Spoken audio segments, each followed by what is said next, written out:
பன்னீரெல்லாம் cut பண்ணிவிட்டு பன்னீர் பிரியாணிக்கு அதிலேயே போட்டு அரிசி வேக வைக்காமல் தனியாக மிளகாத்தூள், மிளகுத்தூள், உப்பு, நெய் இது மட்டும் போட்டு இந்த மாதிரி கொஞ்சம் நல்லா ஃப்ரை பண்ணிவிட்டு இந்த ரைஸோடு சேர்ந்து இது பண்ணாமல் கேரட், பீன்ஸ் இதுங்கெல்லாம் இருக்குது அதுங்கெல்லாம் மொத்தமாக பண்ணிவிட்டு இது சும்மா ஒரு சைடு மாதிரி அங்கங்கே டெக்கரேட்டிவாக மேலே வச்சுட்டா போதும். ஏன்னா இதுவும் சேர்ந்து நம்ம இப்படி திருப்பி விட்டோம்னா அது மிக்ஸ் ஆகிடும். அதனால் இந்த பன்னீர் பிரியாணி தான். ஆனால் இதுக்கு தேவையான காரம் உப்பெல்லாம் போட்டுட்டு நம்ம இதை சாப்பிடும்போது மேலே நம்ம வச்சுக்கிட்டு இது ஒரு சைடு மாதிரி வச்சு சாப்பிட்டா போதும்னு இப்படி பண்ணியிருக்கேன். நெய் போட்டு வறுத்ததுனால தான் இது பேனோடு ஒட்டிக்காமல், இது பேன் பெயிண்ட் போட்டது மட்டும் இல்லை, அது நெய் போட்டு நம்ம இந்த மாதிரி நிறைய எண்ணெயில் டீப் ஃப்ரை பண்ணாமல் இந்த மாதிரி போட்டு வறுத்தோம்னா அந்த காரம். இப்போ நம்ம என்ன பண்ணுவோம், பொதுவாக பன்னீர் பிரியாணின்னா இதை எண்ணெயில் வறுத்துட்டு பிரியாணியில் போட்டு திருப்பிடுவோம், அதுலேயே கொஞ்சம் வேக விடுவோம். அது வேறு. நம்ம கர்டெல்லாம் போட போகிறோம்ல, வெஜ் ரைஸில் புதினா அதெல்லாம் போடுறோம், அதில் வந்துடும் அது டேஸ்ட்டு நெய்யெல்லாம்.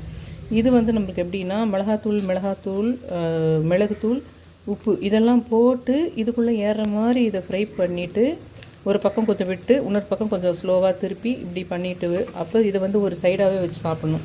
ஆனால் சாப்பிடும்போது நம்ம அது மேலே அங்கங்கே டெக்கரேட்டிவாக வச்சுட்டு சாப்பிட்டோம்னா இது ஒரு சைடு ஒரு சிக்கன் ஃப்ரை சாப்பிட்ற மாதிரி இருக்கும். பாஸ்மதி அரிசியை இது நான் தண்ணி ஊற்றி வேக வைக்க போகிறேன். கொஞ்சம் புதினா இலைகளை போட்டு கொஞ்சம் உப்பு போட்டு வேக வைக்க போகிறேன். இதில் நான் ஒன்றுக்கு ஏன்னா வடிக்க போகிறோன்றதுனால 1க்கு 2 தண்ணி மெஷர் பண்ணிக்கிட்டேன். இதை ஒரு 10 மினிட்ஸ் ஊற வச்சேன். ஒரே ஒரு முறை கழுவிக்கிட்டேன். இதை வடிச்சிட்டு அந்த masala, carrot, beans, meal maker எல்லாம் போட்டு வதக்கிட்டு இஞ்சி பூண்டு தக்காளிலாம் போட்டு வதக்கிட்டு இதை சும்மா கொஞ்சம் போட்டு மிக்ஸ் பண்ணி மூடி வைக்க போகிறோம். அவ்வளோதான். இப்போ இதெல்லாம் நம்ம போட போகிறோம். இதை நான் கொஞ்சம் ஆயில் கூட பட்டர் போட போகிறேன். பட்டர் போட்டு பட்டை, லவங்கம், அந்த இதெல்லாம் கல்பாசி, அன்னாசி விதை எல்லாம் போட்டு இதை வதக்கிட்டு வடித்த சாதத்தை தான் நம்ம இது கூட சேர்த்து மிக்ஸ் பண்ண போகிறோம். கொஞ்சம் ப்ரெசர்வேட்டிவாக கடுகு போட்டிருக்கேன். சோம்பு, அன்னாசி விதை, பட்டை, லவங்கம், கல்பாசி, பிரிஞ்சி இலை இதெல்லாம் போட்டிருக்கேன். இப்போது நான் இதெல்லாம் போட்டு இதில் புதினா ஏற்கனவே வதக்கி வச்சது இருக்குது, வதக்கியே ஃப்ரிட்ஜில் வச்சுருப்பேன். அதை அப்படியே டைரெக்டாக நம்ம அந்த வெஜ் கூட போட்டுக்கலாம். இஞ்சி பூண்டு பேஸ்ட்டு, இந்த அரிசியை கொஞ்சோண்டு உப்பையும் தண்ணி கொதிச்சிடுச்சு அப்புறம் தான் போட்டேன். இப்போ நான் கொஞ்சம் புதினா இலையும் உப்பையும் போட்டிருக்கேன். வடிகட்ட தான் போகிறேன், இருந்தாலும் இதில் அந்த புதினா இது இறங்கும். இதே நம்ம டைரெக்டாக குக்கரில் போட்டு நம்ம விசில் விட்டு வேக வைக்கிறதா இருந்தால் நம்ம இதுக்கு உப்பு போடணுன்னு அவசியம் கிடையாது. இந்த மாதிரி வடிக்கும்போது இதுக்கு கொஞ்சம் உப்பு போட்டு தான் நம்ம தாளிப்பு மிக்ஸ் பண்ணி கொஞ்சம் நேரம் வைப்போம் ஒன்றா மிக்ஸ் பண்ணி. அதனால் இதுலேயே உப்பு போடுறது பெட்டராக இருக்கும்.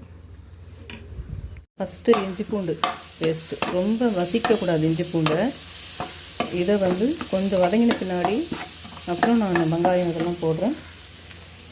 நான் வதக்கி வச்சுருக்கிறதுனால அந்த புதினா இலையை கொஞ்சம் பிட்வீனில் போட போகிறேன்.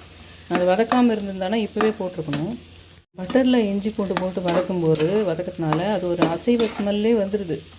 நம்ம இப்படி சாப்பிட ஆரம்பிச்சுட்டு போனால் அசைவமே விட்டுருவோம் நம்ம. ஏன்னா அதை விட ரிச்சு ஸ்மெல் உங்களுக்கு கிடைக்கும். அதாவது பட்டரில் அந்த பட்டலவங்க கூட இஞ்சி பூண்டு அதில் போட்டு வதக்கும்போது உங்களுக்கு ஒரு ஸ்மெல் வரும் பாருங்கள், அற்புதமாக இருக்கும். அது இதுலேயே நம்மளுக்கு நல்லா அந்த டேஸ்ட் கிடச்சிடும்ன்றதுனால தான், இதில் கேர்டையும் நம்ம சேர்க்க போகிறோன்றதுனால தான் அந்த பன்னீரை நான் இது கூட சேர்த்து வறுத்து போட்டு சாதத்தை கூட அந்த டேஸ்ட் இறங்கணும் அப்படின்னு அவசியம் இல்லை. அதை தனியாக காரம் போட்டு நம்ம அது ஒரு சைடு மாதிரி வச்சுக்கலாம். ஆனால் சைடாக வைக்காமல் நம்ம சர்வ் பண்ணும்போது அதை அங்கங்கே பன்னீர் பிரியாணி அப்படின்னு சொல்லிட்டு டெக்கரேட் பண்ணி வச்சுக்கிட்டு அதை சைடில் வச்சுட்டு நம்ம அது ஒரு சைடாக சாப்பிட்றது தான் பெஸ்ட்டாக இருக்கும் பன்னீர் பிரியாணி பொறுத்திருக்கும். இல்லைன்னா வெறும் சப்புன்னு ஒரு முட்டையினுடைய உள்ளே இருக்கிற கரு மட்டும் வேக வச்சு சாப்பிட்டா எப்படி இருக்குமோ அப்படி இருக்கும் அது. இத்தனைக்கும் அதனுடைய ரேட்டு நிறைய நான்வெஜ் ரேட்டுக்கு இருக்குது. இப்போ பன்னீரெல்லாம் ஒரு பேக்கெட்டு. இதில் கொஞ்சம் உப்பு போட்டிருக்கேன், அந்த சாதத்தில் கொஞ்சம் உப்பு போட்டிருக்கேன். இதில் கொஞ்சமாக 1/2 ஸ்பூன் உப்பு போட்டு மீல் மேக்கரும் கொஞ்சமாக போட்டிருக்கேன். ஏன்னா கேரட் பீன்ஸ் போட்டிருக்கிறதுனால பன்னீரும் போடுறதுனால மீல் மேக்கர் மொத்தமே ஒரு 7-8 இதுதான் போட்டிருக்கேன். மொத்தமே ஒரு 400 கிராம் ரைஸ் தான் நான் எடுத்திருக்கேன். கொஞ்சோண்டு மிளகாத்தூள், மஞ்சப்பொடி போட்டிருக்கேன். இப்போ இன்னும் கொஞ்சம் கூட இதை நல்லா வதக்கிட்டு அந்த கேர்டு கொஞ்சம் இதில் நம்ம சேர்த்துடலாம். ஒரே ஒரு சின்ன தக்காளி மட்டும் கட் பண்ணி அதையும் வதக்குறேன். இதுக்கப்புறம் தான் கேர்டு சேர்க்குறேன். கேர்டையும் 2 ஸ்பூன் சேர்த்துக்கிட்டேன். இப்போ இதை நல்லா மிக்ஸ் பண்ணிவிட்டு சிம்மில் வச்சு கொஞ்சம் மூடி அந்த கொஞ்சம் பீன்ஸ், கேரட் அதெல்லாம் கொஞ்சம் வதங்குற ஸ்டேஜுக்கு போயிட்டு இருக்கப்போ இதுவும் ஓரளவுக்கு ஒரு பாதிக்கு வந்துருச்சு. இப்போ இதை எடுத்து நான் கொஞ்சம் வடிச்சிட்டு இது கூட சேர்ந்து மிக்ஸ் பண்ணுவேன். ஏற்கனவே வதக்கின புதினான்றதுனால இப்போ இந்த ஸ்டேஜில் தான் அந்த புதினாவை நான் அதில் போடுறேன். நான் வடிக்கணும்னு தான் நினச்சேன், ஆனால் அது வடிக்காமையே கரெக்டாக அந்த 1க்கு 3 தண்ணி ஊற்றினேன். ஆனால் அது கரெக்டாக அப்படியே குக்கரில் எப்படி வச்சா நம்ம எப்படி இது ஆகுமோ அந்த மாதிரி வடித்தாலும் தண்ணி வரல. அதனால் இது கூட சேர்த்து இப்போ பீன்ஸ் வெந்துருச்சு. இப்போ இது கூட சேர்த்து வச்சு கொஞ்சம் ஸ்லைட்டாக மேலே அப் அண்ட் ஒரு 3 டைம்ஸ் அப்படி திருப்பி மூடி வச்சுருந்து ஒரு 5 நிமிஷத்தில் நிறுத்திட வேண்டியது தான். இது ரொம்ப கேர்ஃபுல்லாக இப்படி திருப்பிக்கிட்டே வரணும். மேலே அந்த சாதத்தை போட்டுட்டு ஸ்லைட்டாக அப்படி திருப்பிகிட்டே வந்துட்டு எல்லா பக்கமும் திருப்பிட்ட பின்னாடி இதை கொஞ்சம் மூடி ஒரு 5 நிமிஷம் வைக்கணும். வந்து சும்மா டெக்கரேட்டிவ்க்காக தான் இதை வச்சுருக்கேன். இப்போ நான் வந்து என்ன பண்ணுவேன், இதை சாப்பாடு யார் சாப்பிட்றாங்களோ அவங்களுக்கு மேலே ஒரு 5-6 பீஸ் இதை வச்சு நம்ம கொடுத்துடலாம். ஏன்னா இது எசன்ஸ் இறங்கணுன்றதுக்காக நம்ம இதில் மிளகா இதெல்லாம் போட்டு நம்ம அது கூட சேர்த்து பரட்டினாலும் மறுபடியும் அது சப்புன்னு ஒரு இது மாதிரி தான் ஆகும். ஒரு முட்டையை வந்து சும்மா வேக வச்சு சாப்பிட்டா எப்படி இருக்கும் உங்களுக்கு அப்படி இருக்கும். ஆனால் இதனால் இதுக்காக தான் நம்ம பட்டரு அப்புறம் கேர்டு அது எல்லாமே சேர்த்து மிக்ஸ் ஆகி இதுக்கு வர மாதிரி பண்ணியிருக்கோம். இதில் ரொம்ப முக்கியமான விஷயம் என்னென்னா, உருளைக்கிழங்கு பட்டாணி மோஸ்ட்லி வெஜ் பிரியாணி வெஜ் ரைஸில் போடாமல் இருக்கிறது பெட்டர். அதே மாதிரி ஏலக்காய் போடாமல் இருக்கிறது பெட்டர். அதே மாதிரி ஒரு புதினா மட்டும் யூஸ் பண்ணுறது பெட்டர். கொத்தமல்லி இலை, கொத்தமல்லி, கறிவேப்பிலை இதெல்லாம் நம்ம வந்து சாம்பாருக்கு வெஜ்ஜு இதுங்களுக்கெல்லாம் நம்ம யூஸ் பண்ணுறோம். இதுக்கு யூஸ் பண்ணலாம். ஆனால் இது நீங்கள் வெறும் புதினா மட்டும் யூஸ் பண்ணி பாருங்கள். இது கொத்தமல்லி இலை இல்லாமல் பட்டர் யூஸ் பண்ணலாம், கர்டு போடலாம், எல்லாம் போடலாம். ஆனால் சிலதை அவாய்ட் பண்ண வேண்டியது சில விஷயங்கள் இருக்குது. இதில் வந்து நம்ம மோஸ்ட்லி வந்து இந்த ஏலக்காய்ன்றது வந்து நமக்கு ஸ்வீட்டுங்களுக்கு தான் அது பெஸ்ட்டு. இதில் அந்த ஏலக்காவை எல்லாத்தையும் போட்டுறக்கூடாது, எல்லாத்துலேயுமேன்றது முக்கியமான விஷயம். அது மாதிரி இதில் கொத்தமல்லி அவாய்ட் பண்ணுறது பெட்டர். வெஜ்ஜு இதுங்கெல்லாம் வெஜிடபிள்லாம் போடலாம், மீல் மேக்கர் கூட போடலாம், பன்னீர் போடலாம், மஷ்ரூம் போடலாம், வெறும் மஷ்ரூம் போடலாம், இல்லை மிக்சடாக இந்த கேரட் பீன்ஸ்லாம் போடலாம். ஆனால் அது கூட இந்த உருளைக்கிழங்கையும் நீங்கள் பச்சை பட்டாணி போட்டிங்களான்னா நீங்கள் இதையும் செஞ்சு அதையும் செஞ்சு பாருங்கள், டேஸ்ட் மாறிடும். முடிஞ்ச வரைக்கும் உருளைக்கிழங்கு பட்டாணி போடாமல் இருக்கிறது பெட்டர், கொத்தமல்லி இலை போடாமல் இருக்கிறது பெட்டர், ஏலக்காய் போடாமல் இருக்கிறது பெட்டர். இதுங்கெல்லாம் வந்து நீங்கள் ஒரு ஃபுல் அப்படியே வெஜ் பிரியாணி வந்து நான்வெஜ் பிரியாணிக்கு ஈக்குவலாக மகள் பிரியாணி மாதிரி இருக்கும் இது. ஆனால் கட்டாயம் நீங்கள் கேர்டு ஆட் பண்ணுங்கள், கட்டாயம் பட்டர் ஆட் பண்ணுங்கள். இன்னும் சொல்லப்போனால் தேங்காய் பால் பிரியாணி அதிலெல்லாம் தேங்காய் பால் எடுத்து பண்ணுறது அதுவும் பெஸ்ட்டான விஷயம். இப்போ தேங்காய் பால் பிரியாணி நீங்கள் பண்ணுறீங்கன்னா அதுக்கு நீங்கள் பட்டர் சேர்க்க தேவையில்லை. ஏன்னா டூ மச் ஆயில் வந்து டூ மச் கொலஸ்ட்ராலும் வரும். ரெண்டுமே சேர்ந்து அது ஒரு தனி டேஸ்ட்டு கொடுக்காது. அதை மாதிரி இதெல்லாம் கொஞ்சம் யோசித்து பண்ணோம்னா இந்த பிரியாணியே நம்மளுக்கு நிறைய இருக்கும். எப்படி நம்ம இட்லிக்கு வந்து இட்லி, தோசை, ஆப்பம், கொழுக்கட்டைன்னு சொல்லிட்டு வெரைட்டியாக அதையே சாப்பிட்றோமோ ஆவியில் வந்தது, அதே மாதிரி இதுலேயே வெரைட்டிஸை நம்மளால் பார்க்க முடியும் அப்படின்றேன். இது ஃபஸ்ட்டு 90 kgs வெயிட்லேருந்து 80க்கு கொண்டு வரும்போது வாக்கிங் போனேன். உனக்கு வந்து அப்போல்லாம் ரைஸ் எல்லாம் ரொம்ப குறைக்கல. 3 வேளை சாப்பாட்டில் கொஞ்சமாக ரைஸை குறைச்சனோ தவிர, கோதுமை சாதம் அப்படிலாம் சாப்பிட்டனோ தவிர, பெருசாக ரைஸுக்கு பதில் 3 வேளை சாப்பாடெல்லாம் சாப்பிட்டேன். ஆனால் ரைஸுக்கு பதிலாக கோதுமை சாப்பிட்டேன். ஆனால் வாக்கிங் போனேன், 1.5 மணி நேரம் 2 மணி நேரம் கூட வாக்கிங் போனேன். அதுக்கப்புறமா 5 கிலோ குறைச்சி அதுக்கப்புறமா வந்து வாக்கிங் அதுக்கெல்லாம் போகிறதுக்கு டைம் இல்லாத விட்டுட்டேன். ஆனால் இன்னும் கொஞ்சம் அந்த காலையில் ஒரு 4 இட்லி 5 இட்லி சாப்பிட்றத கரெக்டாக 2 இட்லிக்கு மேலே 1 கூட சாப்பிடக்கூடாதுன்ற கண்டிஷனுக்கு வந்து, ஆனால் வாக்கிங் எல்லாம் போகாமல் வந்து ஒரு 80க்கு வந்துட்டேன்.